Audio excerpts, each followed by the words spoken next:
அனைவருக்கும் இனிய காலை வணக்கம். இது உங்கள் குட் மார்னிங் தமிழா. நான் உங்கள் கண்மணி. நான் உங்கள் கிருஷ்ணா.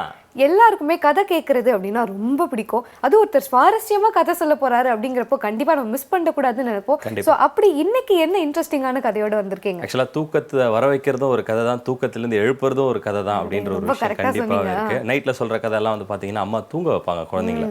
அதே மார்னிங் நம்ம சொல்ற கதை வந்து பல பேர் தூக்கத்தை தெளிய வைக்கிறதுக்காக இருக்கலாம் அப்படின்னு சொல்லலாம். இன்னைக்கு காலகட்டாயத்தில் பார்த்தீங்கன்னு வச்சுக்கோங்களேன், நிறைய நண்பர்கள் வந்து ரொம்ப நட்பா இருக்காங்க அப்படின்னு நினைக்கிறாங்க. சில பேர் வந்து உண்மையா இருக்காங்க, சில பேர் வந்து போலியா இருக்காங்க.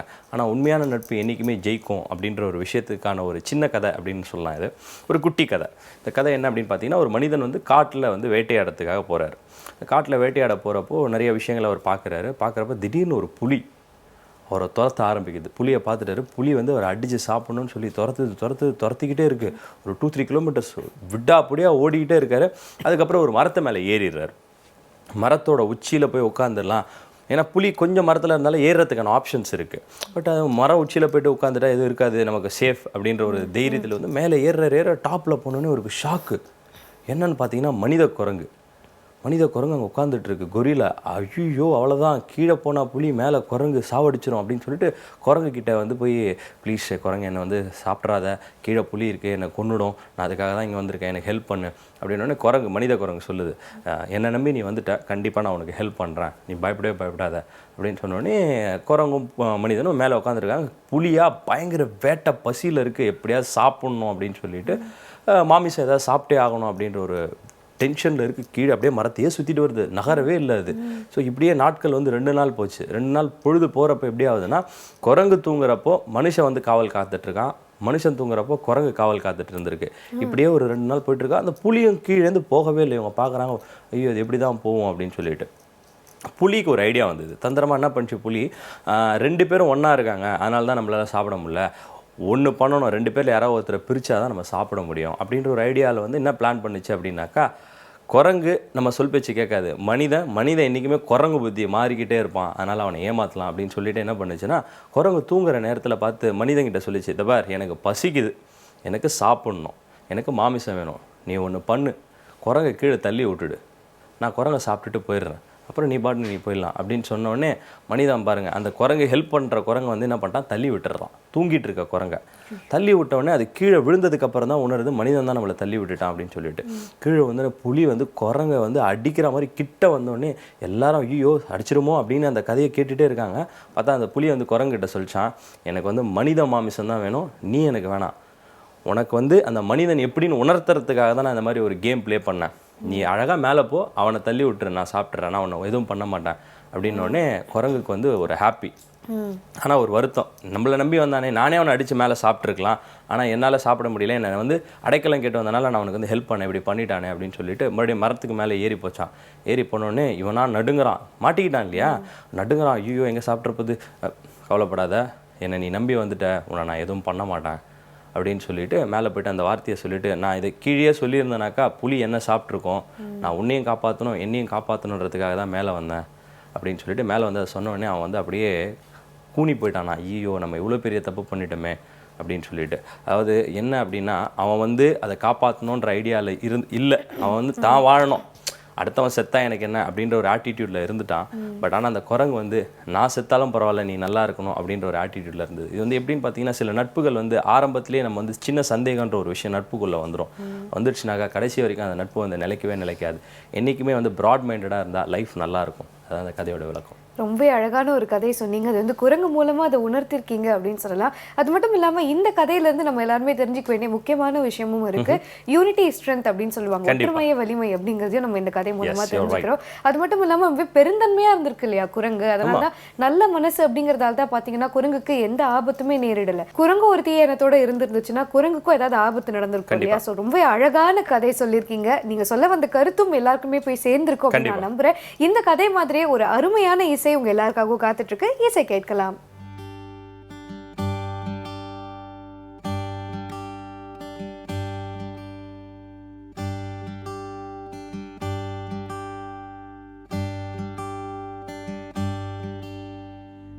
வாகானே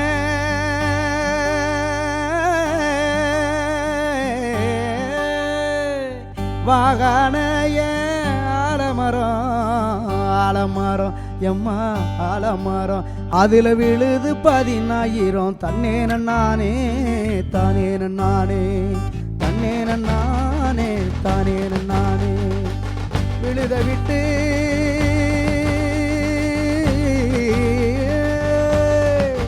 ஆலமர விழுத விட்டு ஆலமர விழுத விட்டு நான் இப்போ கீழிறங்கி நான் இப்போ கீழிறங்கி என் விதியத்தான்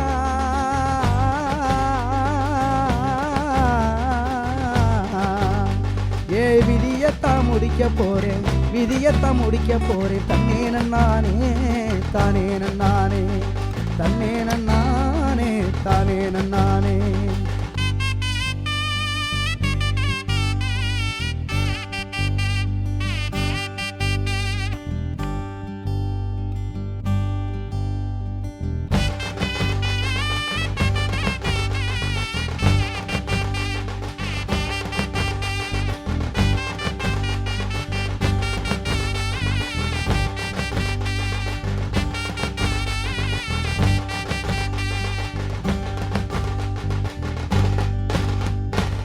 வயலோரம்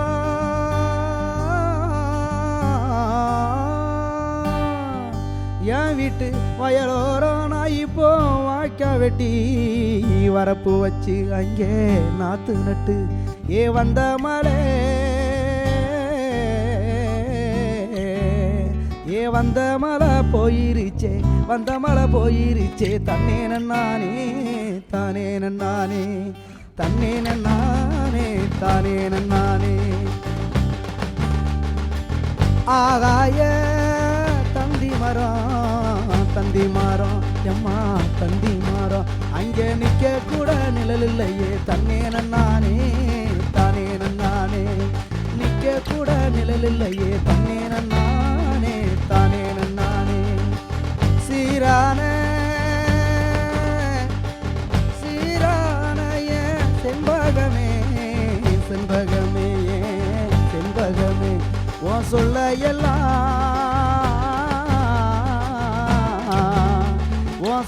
எல்லாம் நம்பிட்டேனே சொல்ல எல்லாம் நம்பிட்டேனே தன்னேன நானே தானேன நானே தன்னேன நானே தானேன நானே காத்திருந்த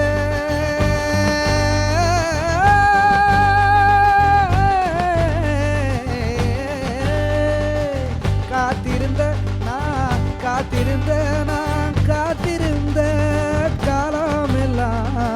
காலமெல்லாம் அந்த காலமெல்லாம் நம்ம கதவுக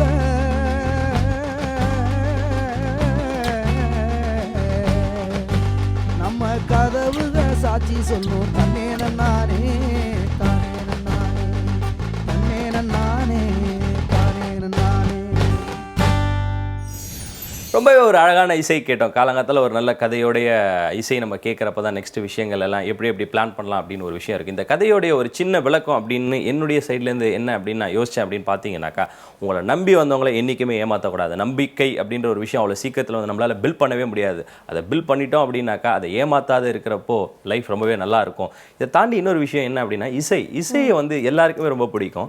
இதில் வந்து நிறைய பேர் வந்து இசையை கேட்டு சில விஷயங்கள்லாம் பண்ணுவாங்க. கண்ணு தெரியாதவங்க, காது கேட்காதவங்க, வாய் பேச முடியாதவங்க அந்த இசையை கேட்டு எக்ஸாம் எழுதுறதெல்லாம் நான் பார்த்துருக்கேன். கரெக்ட். சில பேர் பக்கத்துல இருந்து கொஸ்டினுக்கு ஆன்சர் சொல்லி கொடுப்பாங்க, இவங்களே சொல்லுவாங்க, அது எழுதுவாங்க. அவங்க எழுதுறப்ப பார்த்தீங்கன்னா சின்ன பசங்க நம்மள இன்னைக்கும் பெரியவங்களா இருந்தாலும் சின்ன பசங்களாக அந்த ரைட்டிங் வந்து ஸ்ட்ரைட்டாக இருக்காது, அப்படிலாம் கிராஃப் மாதிரி போகும். ஆனால் அந்த கண்ணு தெரியாதவங்க ரொம்பவே அழகாக எழுதுவாங்க இந்த இசை மூலியமா. கரெக்ட். நீங்க சொல்றது கேட்கும் போது எனக்கு பீத்தோவன் அவர்கள் தான் ஞாபகத்துக்கு வராரு. The most popular musician, composer இல்லையா. அவருக்கு பார்த்தீங்கன்னா காது கேட்காது, டெஃப்னஸ். பட் இருந்தாலும் அந்த குறைபாடை வந்து வெளியே காமிச்சிக்காம அது ஒரு குறையாவே எடுத்துக்காம அவருடைய டேலண்ட் வந்து அவர் ப்ரூவ் பண்ணியிருக்காரு. அவர் எவ்வளவு டேலண்டட். இன்னைக்கு வரைக்கும் அவருடைய பாடல்கள் எல்லாமே நம்ம கேட்டுட்டு தான் இருக்கோம். நிறைய தமிழ் படங்கள்லயே அதை வந்து இப்போ பிஜிஎம்மா ஆர்ஆருக்கெல்லாம் யூஸ் பண்ணிட்டு தான் இருக்காங்க. அந்த அளவுக்கு பாப்புலர். ஒரு குறை இருக்கக்கூடிய நபரால இந்த அளவுக்கு ஒரு அற்புதமான நம்ம எல்லாரையுமே உணர வைக்கக்கூடிய ஒரு மியூசிக்கை வந்து படைக்க முடியுமா அப்படிங்கிறது வந்து ரொம்ப ஆச்சரியம் மிக்க ஒரு செயல் தான். நீங்க சொன்னது பாத்தீங்கன்னா கண்ணு தெரியாதவங்களால கூட மியூசிக்கை வந்து உணர முடியும் அப்படின்னு. பட் காது கேட்காதவரால மியூசிக்கை வந்து படைக்க முடியும் அப்படிங்கிறது நிஜமே பெரிய விஷயம் தான். அந்த மாதிரி மியூசிக் வந்து எந்த தடையுமே கிடையாது, எந்த குறையுமே வந்து அங்க ஒரு தடையா இருக்காது அப்படிங்கிறத அதுதான் விஷயமே. ஸோ இதே மாதிரி இன்னும் நிறைய இன்ட்ரெஸ்டிங்கான பகுதிகள் உங்களுக்காக காத்துட்டு இருக்கு. அதெல்லாம் பார்க்கறதுக்கு முன்னாடி ஒரு சின்ன பிரேக் எடுத்துக்கலாம். இது உங்கள் குட் மார்னிங் தமிழா.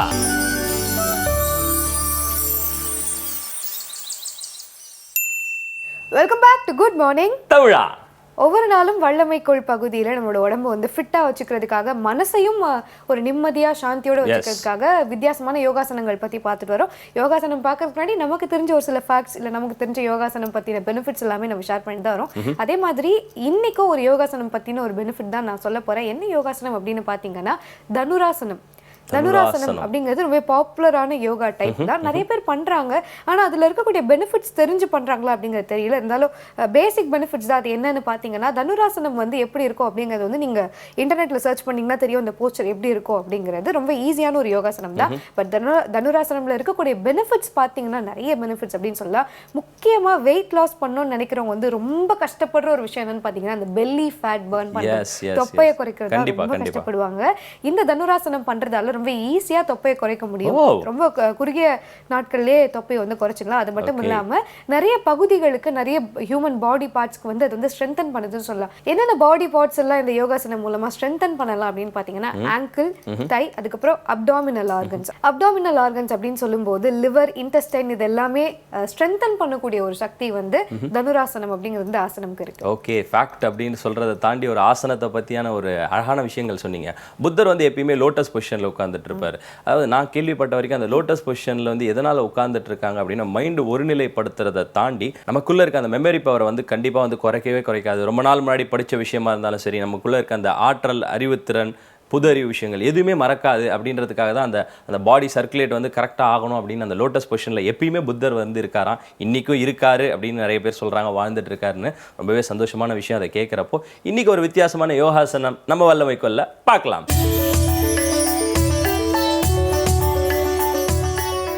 தினம் தினம் நம்ம ஒரு ஆசனம் பார்த்துட்டு இருக்கோம். அந்த வகையில் நம்ம இன்றைக்கி பார்க்க போகிறது சூரிய நமஸ்காரம். மொத்தம் 12 ஆசனங்கள் இருக்குது. இன்றைக்கி நம்ம பார்க்க போகிறது முதல் 4 ஆசனம். சூரிய நமஸ்காரம்னு நீங்கள் சொல்லும்போது இதை ஜென்ரலாக எல்லோரும் என்ன நினைக்கிறாங்கன்னா சூரியனுக்கு முன்னாடி மட்டுமே செய்யக்கூடிய ஆசனம்னு நினைக்கிறோம். ஆனால் அது அப்படி இல்லை. சூரியனுக்கு முன்னாடி நீங்கள் செஞ்சிங்கன்னா உங்களுக்கு 100% பெனிஃபிட் கிடைக்கும். அதில் எந்த விதமான மாற்று கருத்தும் இல்லை. அதே சமயத்தில் சப்போஸ் டைமே இல்லை அப்படின்றவங்க இந்த ஆசனத்தை உங்கள் வீட்டு மொட்டை மாடியிலையோ இல்லை உங்கள் வீட்டோட ஹால்லையோ கூட இதை பண்ணலாம், தவறே கிடையாது. முதல் 15 டேஸ் நீங்கள் இதை தொடர்ந்து செய்யும்போது 15 டேஸ்க்குள்ளே உங்களுக்கு கண்டிப்பாக 1 கிலோ வெயிட் குறையும். ஸ்டார்டிங்கில் 20 டைம்ஸ்லாம் செய்யாத ஒரு 5 டைம்ஸ் பண்ணுங்கள், அப்புறம் ஒரு 10 டைம்ஸ் பண்ணுங்கள். கொஞ்சம் கொஞ்சமாக இன்க்ரீஸ் பண்ணிகிட்டே வாங்க. அப்போ தான் உங்களுக்கு பெனிஃபிட் நல்லா கிடைக்கும். சின்ன குழந்தைங்க இந்த ஆசனங்களை செய்யும்போது உங்களுக்கு ஃப்ளெக்சிபிலிட்டி நல்லா கிடைக்கும். அந்த வகையில் நம்ம இன்றைக்கி முதல் 4 ஆசனத்தை இப்போ பார்ப்போம்.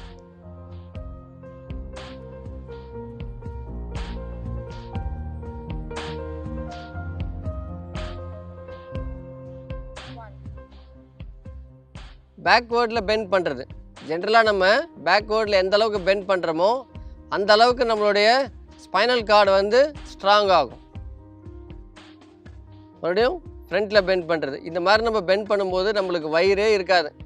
உங்களுக்கு எந்த அளவுக்கு பெண்ட் பண்ணுறீங்களோ அந்த அளவுக்கு நீங்கள் ஃப்ளெக்சிபிளாக இருப்பீங்க. அந்த இதில் பாருங்கள், இந்த மாதிரி செய்யும்போது உங்களுடைய தையில் உள்ள மசில், போன் எல்லாம் ரொம்ப ஸ்ட்ராங்காக இருக்கும்.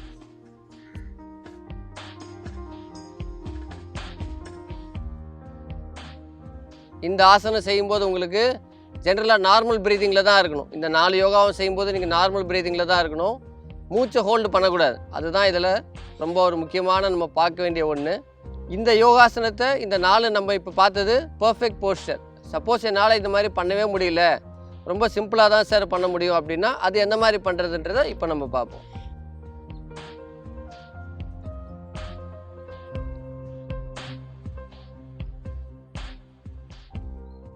இது வந்து எல்லாருமே பண்ணுவீங்கன்னு நினைக்கிறேன். சிம்பிளாக தான் இருக்குது.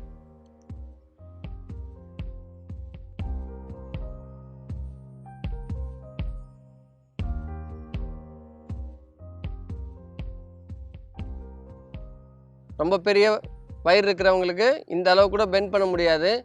உங்களால் எந்த அளவுக்கு பெண்ட் பண்ண முடியுமோ அந்த அளவுக்கு பெண்ட் பண்ணால் போதும். இந்த ஆசனம் செய்ய வரலன்னா பரவாயில்ல, 2-3 நாள் விட்டுட்டு கூட செய்யுங்க. இது எல்லாராலையும் செய்ய முடியும்னு நினைக்கிறேன். இன்றைக்கி நம்ம சூரிய நமஸ்காரம் முதல் 4 பகுதியை பார்த்துருக்கோம். கம்ப்ளீட் போஸ்டரையும் பார்த்தோம், செய்ய முடியாதவங்க எப்படி செய்யலான்றதையும் பார்த்தோம். இதை நீங்கள் செய்யும்போது உங்களோட ஃப்ளெக்சிபிலிட்டி இன்க்ரீஸ் ஆகும், உங்களுடைய வெயிட்டு நல்லா குறையும். இன்னிலேருந்து இதை நீங்கள் செய்ய ஆரம்பிங்க. மீண்டும் நாளைக்கு உங்களை சந்திக்கிறேன். நன்றி, வணக்கம். தேங்க்யூ விக்ரம். ஒவ்வொரு நாளுமே வித்தியாசமான யோகாசனங்கள் பார்த்துட்டு வரோம். இது வரைக்குமே நிறைய யோகாசனங்கள் பார்த்துருப்போம் இல்லையா, ஒவ்வொரு செக்மெண்ட்ஸுமே. நீங்க எல்லாருமே ஒரே நாள்ல இது எல்லாமே செய்யணும் அப்படிங்கிற அவசியம் கிடையாது.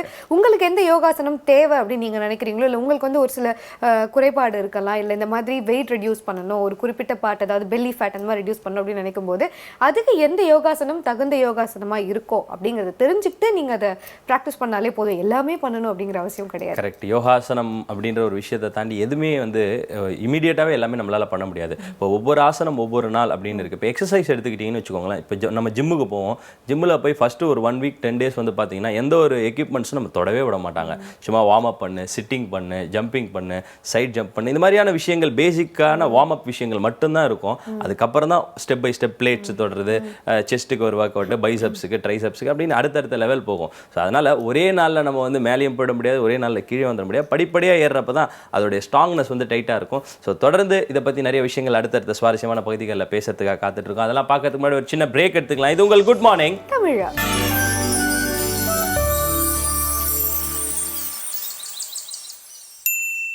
Welcome back to good morning தமிழா. ஸோ உணவே மருந்து அடுத்த பகுதி ரொம்பவே அழகான பகுதி. ஒவ்வொரு நாளும் vegetables, fruits, colour theme base பண்ணி ஒவ்வொரு விஷயமும் பண்ணணும் அப்படின்றத ஒரு விஷயத்தை வந்து நம்ம வந்து ஒவ்வொரு நாளும் சொல்லிக்கிட்டு இருக்கோம். ஃபார் அ சேஞ்ச் இன்றைக்கி வந்து என்ன அப்படின்னு பார்த்தீங்கன்னாக்கா, நம்மளுடைய அவுட்டரில் என்னென்ன விஷயங்கள் பண்ணணும், ஹேரு, ஸ்கின்னு. சில பேர் வந்து அந்த ஸ்கின் சுருக்கங்கள் இருக்கும், ஹேர் வந்து ஃபால் ஆகும், அந்த க்ளோனஸ் கம்மியாக இருக்குது, நான் கலர் கம்மியாக இருக்கேன் அப்படின்னு சில பேர் நிறைய வருத்தப்படுவாங்க இல்லையா.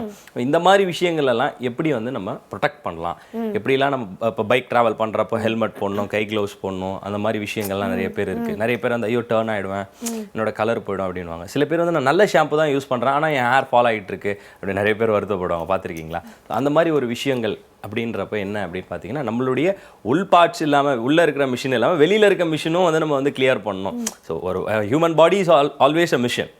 இன்னர் மிஷின், அவுட்டர் மிஷின், நிறைய விஷயங்கள் இருக்குல்ல. ஸோ அது மாதிரி ஒரு விஷயங்கள் வந்து யோசிக்கிறப்போ ரொம்பவே நல்லாயிருக்கும். ஸோ இதையுமே பார்த்தீங்கன்னா ஃப்ரூட்ஸ் அண்ட் வெஜிடபிள்ஸ் வச்சு எப்படி செய்ய போகிறது அப்படிங்கிறத சொல்ல போகிறாங்க இல்லையா. ஸோ பெரும்பாலும் நம்ம வந்து வெஜிடபிள்ஸ், ஃப்ரூட்ஸ் பற்றி தான் பார்த்துட்ருக்கோம். அதில் இருக்கக்கூடிய நற்குணங்கள் என்ன அப்படிங்கிறத பார்த்துட்ருக்கோம். நீங்கள் சொன்ன மாதிரி தீம் பேஸ்ட், கலர் பேஸ்ட் எல்லாம் பார்க்குறோம். எந்தெந்த கலர் என்னென்ன விஷயத்தை ரெப்ரசென்ட் பண்ணுது அந்த மாதிரிலாம் பார்த்துட்ருக்கோம். ஸோ வெஜிடபிள்ஸ் பற்றி நம்ம அடிக்கடி பார்க்குறதால ஸோ வெஜிடபிளோட ஒரு சின்ன ஃபேக்டோட ஆரம்பிக்கலாமே அப்படின்னு சொல்லி தோணுச்சு. ஸோ காய்கறிகள் உற்பத்தி பண்ணக்கூடிய, அதிகமாக உற்பத்தி பண்ணக்கூடிய நாடு எது அப்படின்னு பார்த்தீங்கன்னா சைனா. அகைன் அதுவும் சைனா தான். ஸோ அவங்க நாட்டு காய்கறிகளை அதிகமாக உற்பத்தி பண்ணுறது மட்டும் இல்லாம மற்ற நாடுகள்ல கிடைக்கக்கூடிய எல்லா காய்கறிகளுமே சைனால கிடைக்கும். ஸோ இதுல என்ன நல்ல விஷயம் அப்படின்னு பாத்தீங்கன்னா, மற்ற நாடுகள்ல இருக்கிறதுமே அவங்க வந்து கொண்டு வராங்க. அது மட்டும் இல்லாம அவங்க நாட்டு காய்கறிகள் எதுன்னு தெரிஞ்சு அதுக்கும் இம்பார்ட்டன்ஸ் எப்பவுமே கொடுத்துட்டே இருக்காங்க. அதையுமே வந்து கன்சூம் பண்ணிட்டே தான் இருக்காங்க.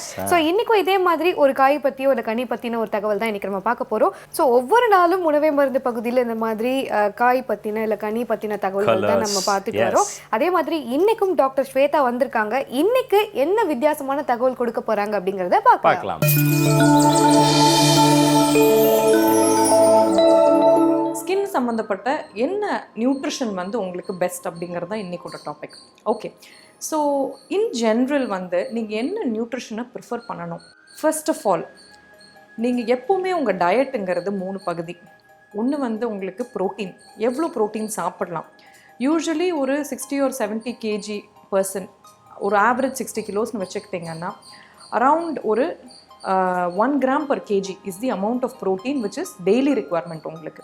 இதை வந்து நீங்கள் நான் வெஜிடேரியனாக இருக்கீங்க அப்படிங்கிற பட்சத்தில் லீன் மீட், அதாவது சிக்கன் இல்லைன்னா வந்து ஃபிஷ் அப்படிங்கிறது ஆர் அதர் ஒயிட் மீட்டில் ப்ரிஃபர் பண்ணிக்கோங்க. ரெட் மீட்டுங்கிறது இன்னும் ஹெவி, உங்களுக்கு போர்க், பீஃப் அதெல்லாம் வந்து ப்ரிஃபரபிளி அவாய்ட் பண்ணிக்கிறது. ஆர் கொஞ்ச நாளில் ரொம்ப ஒரு என்ன சொல்கிறது, ஒரு ஒன்ஸ் அ மந்த் அந்த மாதிரி சாப்பிட்றது பெட்டர் உங்களுக்கு. அண்ட் அதை தவிர வேறு எதில் நம்மளுக்கு ப்ரோட்டீன் இருக்குது? Paneer is a good source of protein for vegetarians. And also வெஜிடபிள்ஸ்லேயே பார்த்தீங்கன்னா வந்து there are lots of protein in vegetable also. நம்ம லீன் மீட் ஒரு மீட் அளவுக்கு ப்ரோட்டீன் இல்லைனாலும் ஒரு அளவுக்கு நல்ல அமௌண்ட் ஆஃப் ப்ரோட்டீன் இருக்குது. ஸோ வெஜிடேரியன்ஸ்க்கு ஈட்டிங் குட் அமௌண்ட் ஆஃப் வெஜிடபிளுமே வந்து நல்ல ஒரு addition to your diet.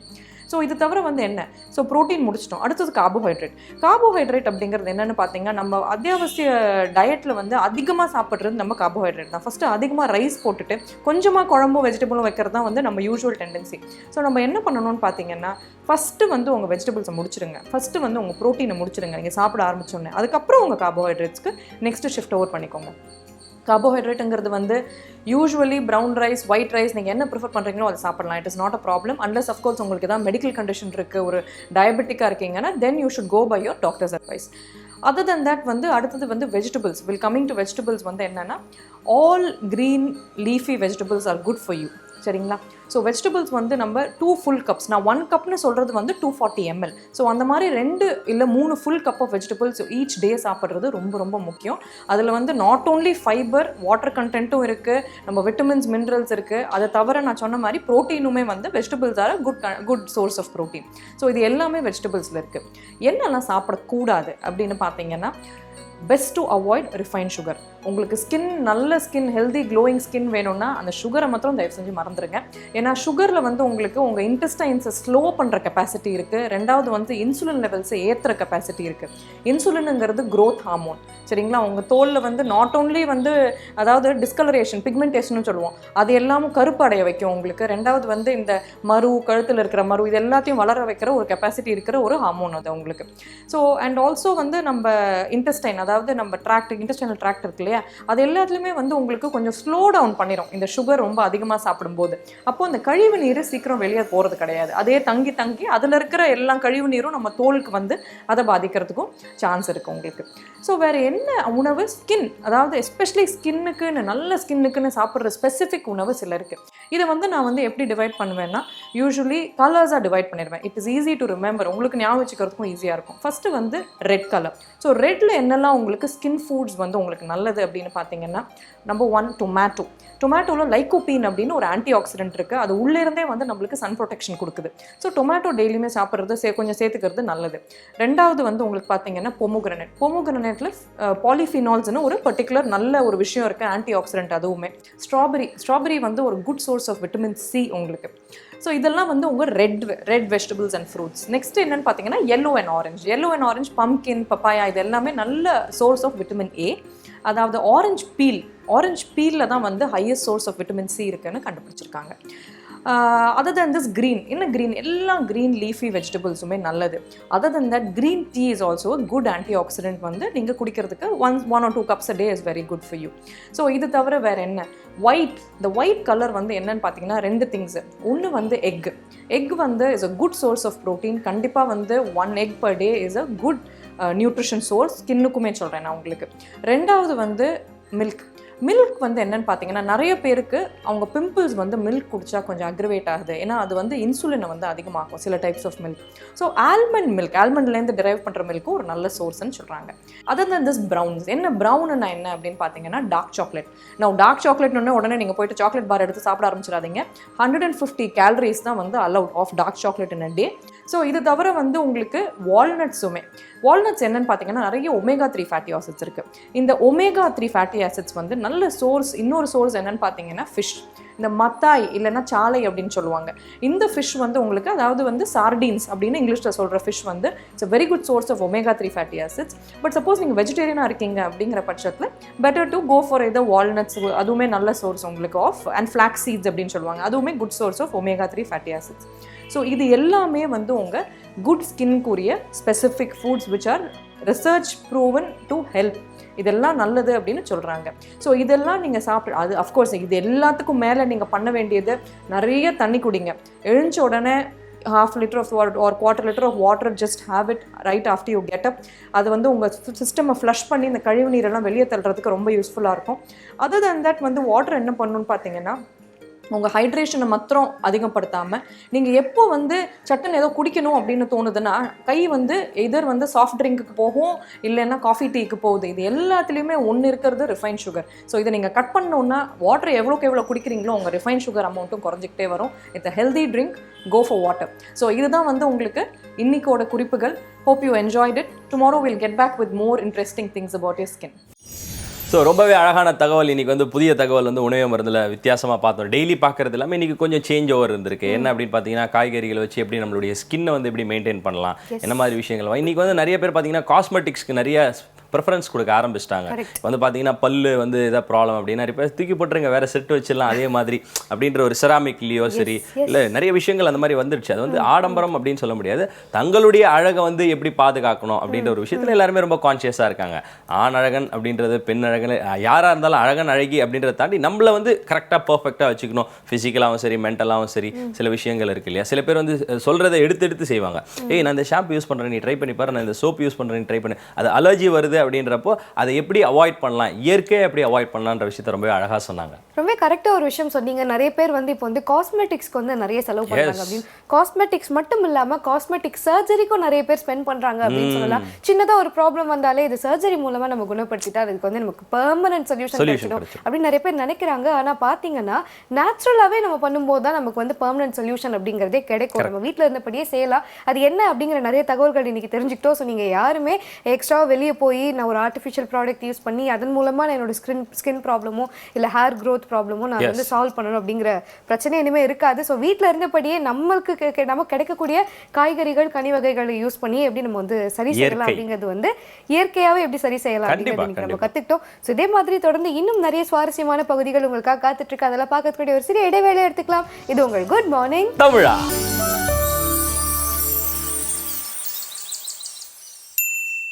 Welcome back to good morning தமிழா. டேஸ்டி டு ஹெல்த்தி நம்ம எல்லாருக்குமே பிடிச்ச பகுதின்னு சொல்லலாம். ஃபேவரட் பகுதி ஏன்னு பார்த்தீங்கன்னா ஃபுட்.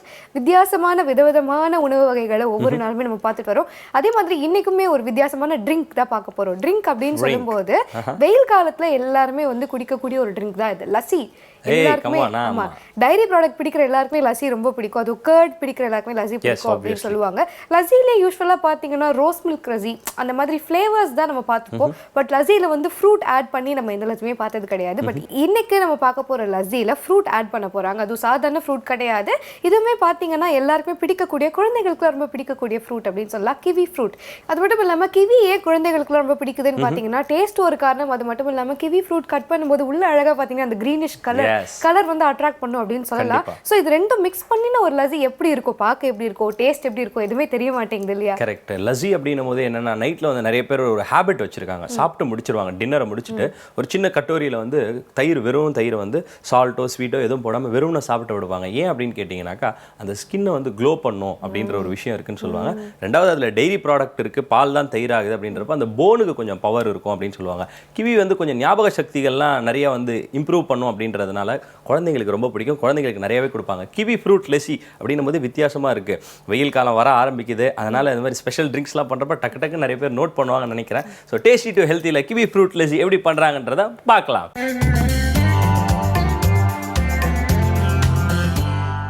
அனைவருக்கும் வணக்கம். நம்மளோட நிகழ்ச்சியில் வந்து நம்ம தினம் புது புது வெரைட்டியான டிஷ்ஷஸ் டேஸ்டி அண்ட் ஹெல்த்தியாக பார்த்துட்ருக்கோம். அந்த வகையில் இன்றைக்கி நம்ம பார்க்க போகிறது வந்து கிவி ஃப்ரூட் லஸ்ஸி தான் பார்க்க போகிறோம். ஃபஸ்ட்டு தேவையான பொருட்கள் என்னென்னு பார்த்துடலாம். கிவி ஃப்ரூட், மோர், சால்ட், ஹனி, கொஞ்சமாக கொரியாண்டர் லீவ்ஸ். இப்போ இது பண்ணுறதுக்கு வந்து தேவையான பொருட்கள் பார்த்திங்கன்னா ரொம்ப சிம்பிளாக தெரியும். ஆனால் இந்த லஸ்ஸி வந்து உங்களுக்கு செம்ம டேஸ்ட்டாக ஒரு நல்லா குடிக்கும் போதே வந்து ஒரு ரெஃப்ரெஷ்மெண்ட்டோடு இருக்க மாதிரி இருக்க லஸ்ஸி தான் இது. இது எப்படி பண்ணுறதுன்ட்டு பார்க்கலாம். ஃபஸ்ட்டு வந்து இதில் கிவி ஃப்ரூட் ஆட் பண்ணிக்கிறேன்.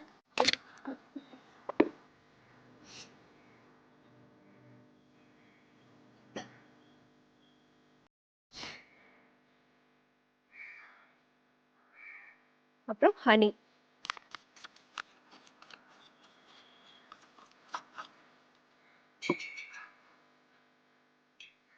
அப்புறமா மோர்,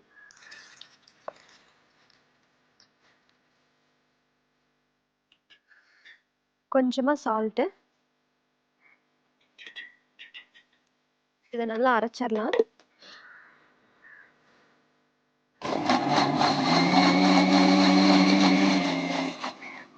இப்போ நம்மளோட கிவி ஃப்ரூட் லஸ்ஸி தயாராகிடுச்சு.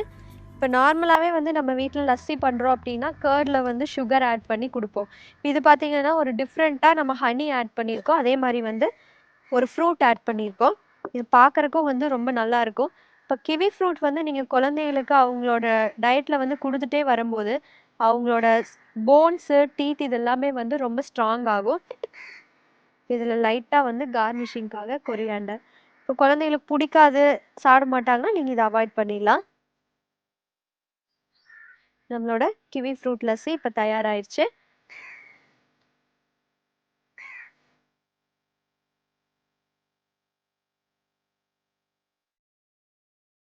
நீங்களும் கண்டிப்பாக இது உங்கள் வீட்டில் ட்ரை பண்ணி பாருங்கள். நாளை மீண்டும் வேறொரு டேஸ்டியான ரெசிபியுடன் உங்களை சந்திக்கிறேன். நன்றி, வணக்கம். தேங்க்யூ திவ்யா செந்தில் பிரபு. ஸோ கிவி லஸ்ஸி எப்படி பண்ணணும் அப்படிங்கிறது வந்து நம்ம எல்லாருமே கற்றுக்கிட்டோம். ரொம்ப ஈஸியாக தான் இருந்தது, சிம்பிள் ஸ்டெப்ஸ் தான் அது. பட் ஸ்டில் இந்த மாதிரியான ஒரு காம்பினேஷன் இதுக்கு முன்னாடி நம்ம எனக்கு தெரிஞ்சு நான் கேள்விப்பட்டது கிடையாது. ஸோ எனக்கு இது புதுசாக இருந்தது. கண்டிப்பாக வீட்டில் போய் நான் அதை ட்ரை பண்ணி பார்க்கணும் அப்படின்னு தோணுது. நீங்கள் சொன்ன மாதிரி சம்மர் வந்துட்டே இருக்குது. ஸோ யூஸ்வலாக சம்மர் அப்படின்னாலே எல்லார் வீட்லையுமே குளிர்பானங்கள் இருக்கும், வாங்கி வைப்போம், கடையிலேருந்து வாங்குவோம். அது மட்டும் இல்லாமல் வீட்டில் பண்ணுறதே பார்த்தீங்கன்னா கண்டிப்பாக ஒரு மேங்கோ ஜூஸோ இல்லை ஷேக்ஸோ தான் பண்ணுவோம். இந்த மாதிரி வித்தியாசமான ஃப்ரூட் லஸ்ஸியோட மிக்ஸ் பண்ணி குடிக்கிறது அது எல்லாமே நம்ம ட்ரை பண்ணலாம். ப்ளஸ் ஒரு சிலருக்கு பார்த்தீங்கன்னா டக்குன்னு வந்து கோல்டு பிடிச்சிக்கும். அந்த மாதிரி இருக்கிறவங்க நீங்கள் ஐஸ் கியூப்ஸ் அவாய்ட் பண்ணிட்டு குடிச்சிங்கன்னா அது முழுக்க முழுக்க ஒரு சத்து இருக்கக்கூடிய ஒரு லஸ்ஸி அப்படின்னு சொல்லலாம் இல்லையா? ஸோ இந்த மாதிரி ஆரோக்கியமான ட்ரிங்க் எல்லாம் குடிக்கிறப்ப நமக்கு மட்டும் இல்லை, நம்ம ஃபேமிலியில் இருக்கவங்க எல்லாருக்குமே நல்ல ஒரு ஆரோக்கியம் இருக்கும். நிறையா அந்த டாக்டரை போய் பார்க்க வேணாம், மெடிசன்ஸ் இந்த மாதிரிலாம் எடுத்து நம்மளுடைய பாடியை வந்து கெடுத்துக்காமல் இருக்கலாம். ரொம்பவே அழகான கிவி ஃப்ரூட் லஸ்ஸி பார்த்தோம். ஸோ அடுத்த பகுதியில் இன்னும் நிறைய விஷயங்கள் காத்துட்டு இருக்கு. அதெல்லாம் பார்க்கறதுக்கு முன்னாடி ஒரு சின்ன பிரேக் எடுத்துக்கலாம். இது உங்கள் குட் மார்னிங்.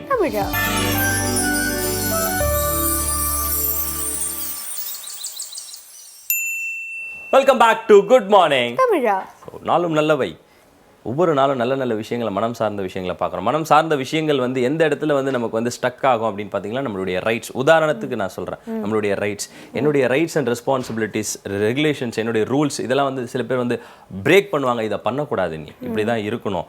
சில பேர் பார்த்தீங்கன்னா கேஷுவலாக இருப்பாங்க, மனசில் இருக்கிறது ஓப்பன் மைண்டடாக இருப்பாங்க, ஃபார்வர்டாக இருப்பாங்க, ஸ்ட்ரெயிட் ஃபார்வர்டாக பேசுவாங்க. அதெல்லாம் இடம் பொருள் ஏவல் அப்படின்ற ஒரு விஷயம் இருக்கும். அங்கே இதெல்லாம் அதெல்லாம் மாற்றி புதுசாக மாற்றுறப்போ ரொம்ப கஷ்டம். அது குழந்தை பருவத்திலேருந்து மாற்றுறப்போ அப்படியே மாறிட்டே வரும். வீட்டில் இருக்கிறப்போ சில பேர் பார்த்தீங்கன்னா வீட்டுக்கு ஏற்ற மாதிரி அப்படியா ஓகே சரிம்மா நீங்கள் சொல்கிறத நான் கேட்குறேன் அப்படின்னு ஒரு மூஞ்சி இருக்கும். வெளியில் சொல்கிறா எப்படா இருக்கேன். ஸோ டோட்டலாகவே மாறுற மாதிரியான பக்குவங்கள் இருக்கும். அந்த பிரேக், அந்த ரூல்ஸ் பிரேக் பண்ணுறப்ப நமக்குள்ளே இருக்கிற அந்த ஒரு மிருகம் வெளியில் வரும் பாருங்க. அதுதான் உண்மையான இயல்பான மனிதர்கள் அப்படின்ற ஒரு விஷயத்த சொல்லலாம். இது மாதிரி நிறைய விஷயங்கள் இருக்குது. ஆட்டிடியூடு, நம்மளை சார்ந்த விஷயங்கள் வந்து என்னென்ன சேஞ்சஸ் பண்ணோம், ஆட்டிடியூடாக இருக்கட்டும், தன்னம்பிக்கையை வந்து எந்த அளவுக்கு பூஸ்ட் பண்ணால் நம்ம வெளியில் வர முடியும். இந்த மாதிரி ஒவ்வொரு நாளும் கீர்த்தனியா நிறைய விஷயங்களை சொல்லிட்டு இருக்காங்க. ரூல்ஸ் அப்படின்ற ஒரு விஷயம் வந்து பேசிக்காக வந்து என்னுடைய மைண்டில் வந்த ஒரு விஷயம். ரூல்ஸ் அப்படின்ற விஷயத்தை வந்து ரொம்ப பேர் பிரேக் பண்ணுறதுனால நிறைய பேர் வந்து ஆட்டிடியூட் காமிக்கிறதுக்கான ஆப்ஷன்ஸ் வருதுன்னு நான் நினைக்கிறேன். ஓகே, நீங்கள் சொன்ன மாதிரி ஒவ்வொரு நாளுமே நாளும் நல்லவை பகுதியில் கீர்த்தனியா வந்து ஒவ்வொரு டாபிக், ஒவ்வொரு சப்ஜெக்ட் பற்றி பேசுகிறாங்க. அது எல்லாமே மனம் சார்ந்த விஷயமா இருக்கும். நமக்குள்ள இருக்கிற குழப்பங்களை தீர்க்கக்கூடியதாக இருக்கும். இல்லை நமக்குள்ள இருக்கக்கூடிய ஒரு மன வருத்தம், இல்லை ஒரு மன கசப்பு, அது எல்லாத்தையுமே போக்கக்கூடியதாக இருக்கும். ஸோ இந்த மாதிரி ஒருத்தருடைய மனசை மாற்றுறது அப்படிங்கிறது வந்து ரொம்ப முக்கியமான ஒரு டாஸ்க் அப்படின்னு சொல்லலாம். ரொம்ப கஷ்டமும் கூட. நீங்கள் சொல்கிற மாதிரி நம்ம மனசு வச்சாதான் நம்ம மனசு மாற முடியும் அப்படிங்கிறதும் இருக்குது. நம்ம இந்த மாதிரி ஒரு எக்ஸ்பர்ட் கிட்ட இருந்து அட்வைஸ் எடுத்துக்கும் போது நமக்கு அது முதல்ல நம்ம உணரணும், அதை நம்ம புரிஞ்சுக்கணும். ஓகே, இந்த மாதிரியான ஒரு பாயிண்ட் இருக்கு, இல்ல நமக்குள்ள இந்த மாதிரியான ஒரு பிரச்சனை இருக்கு, இதை நம்ம உட்கார்ந்து கேட்கலாம், கேட்கும்போது நமக்கான ஒரு ரிசல்ட் கிடைக்கிறதுக்கான வாய்ப்பு இருக்கு அப்படிங்கிற ஒரு மனப்பக்குவம் இருக்கணும். அதை கேட்ட பிறகு அதை மாத்திக்கிறதுக்கு என்னென்னலாம் சொல்றாங்க, நம்ம என்னென்னலாம் ஃபாலோ பண்ணணும் அப்படிங்கிறதையும் நம்ம உணரணும். இந்த மாதிரி ஒவ்வொரு நாளுமே மனம் சார்ந்த விஷயம் பத்தி தான் சொல்லிட்டு இருக்காங்க கீர்த்தனியா. அதே மாதிரி இன்னைக்கு என்ன சொல்றாங்க அப்படிங்கறத நாளும் நல்லவை பகுதியில பார்க்கலாம்.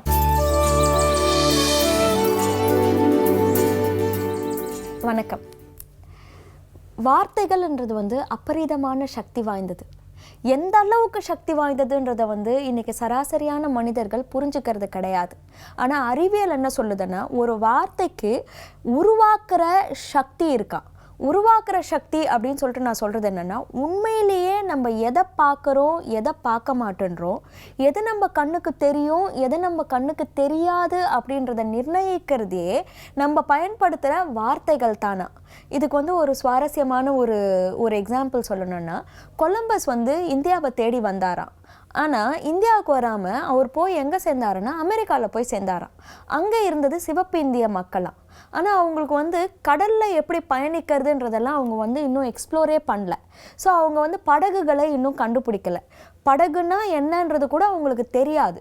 ஸோ இவங்க வந்து ஒரு பெரிய ஷிப்பு, கொலம்பஸோட டீம் வந்து என்ன ஆகுது, ஒரு பெரிய கப்பலை கட்டிக்கிட்டு அந்த அமெரிக்க கடற்கரையில் வந்து இறங்குறாங்க. அந்த இடத்துல அந்த ஆதிவாசிகள் நடமாடுறாங்க. ஆனால் அவங்க கண்ணுக்கு இந்த கப்பலே தெரியலையா. அந்த கண்ணால் இந்த கப்பலை பார்க்கவே முடியலையா, அந்த மூளையால் அதை பார்க்கவே முடியலையா. கண்ணு முன்னாடி இருக்குது ஆனால் பார்க்க முடியல. ஏன்னா வார்த்தைன்றது அதுக்கேற்ற மாதிரியான சில வார்த்தைகள் இல்லாததுனால அவங்களால அதை பார்க்க முடியல. ஏற்கனவே அதை பார்க்காததுனாலையும் பார்க்க முடியல அப்படின்றது. இது எவ்வளோ ஆச்சரியமாக இருக்குது பாருங்கள்.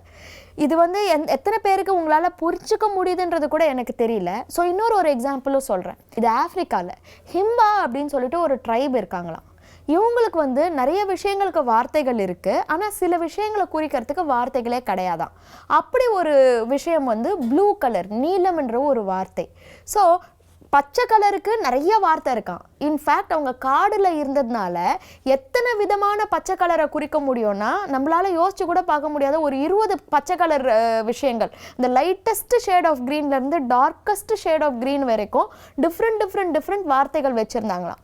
ஸோ இப்போ இந்த ஆதிவாசிகளை வச்சு ஒரு எக்ஸ்பெரிமெண்ட் பண்ணுறாங்க. அது என்னன்னா ஒரு 10-20 ஸ்கொயர்ஸை கொடுத்துருவாங்க அவங்க கையில், அந்த சதுரமாக. அந்த எல்லாமே வந்து ஒரு கலரில் இருக்கும், ஆனால் ஒரே ஒரு ஸ்கொயர் மாத்திரம் ப்ளூ கலரில் இருக்கும். ஸோ 19 க்ரீன் கலரு, அந்த க்ரீன் கலரில் 19 வேறு வேறு ஷேட்ஸு, அதில் ஒரே ஒரு ப்ளூ கலரை கொடுத்துட்டு வரிசையாக அதை அரேஞ்ச் பண்ணிவிட்டு இதில் ஒன்று மாத்திரம் வித்தியாசமாக இருக்குது, எதுன்னு சொல்லு பார்ப்போம் அப்படின்னு சொல்லிட்டு சொல்கிறாங்களாம். அப்படி சொல்கிறப்போ இந்த ஆதிவாசிகளால் நம்மளாலன்னா அந்த இதெல்லாம் க்ரீனு இது ப்ளூன்னு சொல்லிட்டு டக்குன்னு எடுத்துருவோம்ல, ஆனால் இந்த ஆதிவாசிகளால் யோசிக்கவே முடியல எது இதில் டிஃப்ரெண்ட்டாக இருக்குன்னு சொல்லிட்டு திருப்பியும் க்ரீனை எடுத்து காமிக்கிறாங்களாம். ஆனால் அதுவே அந்த 20 ஸ்கொயருமே க்ரீனை ஆக்கிட்டு கொஞ்சோண்டு லைட்டஸ்ட் டிஃப்ரென்ஸ் இருக்கிற க்ரீனை கூட எடுத்துட்டு இதில் எது கொஞ்சம் வித்தியாசமாக இருக்குது சொல்லு பார்க்கலாம் அப்படின்னு சொல்லிட்டு சொன்னால் டக்குன்னு அவங்களால கண்டுபிடிக்க முடியுதா. அதாவது வார்த்தைகள் பழக்கத்தில் இல்லாதப்போ அந்த வார்த்தை குறிக்கிற ஒரு விஷயத்தை கிரகிச்சிக்கிற அளவுக்கு மூளைக்கு திறனே இல்லைன்னு சொல்லிட்டு சொல்கிறது தான் இந்த 2 எக்ஸாம்பிளும். இப்போ என் கேள்வி என்னென்னா, உங்களுக்கு இன்றைக்கி நம்ம நிறைய விஷயங்களை பிடிச்சிக்கிட்டு இது என்னோடது அப்படின்னு சொல்லிட்டு போராடிக்கிட்டு இருக்கோம்.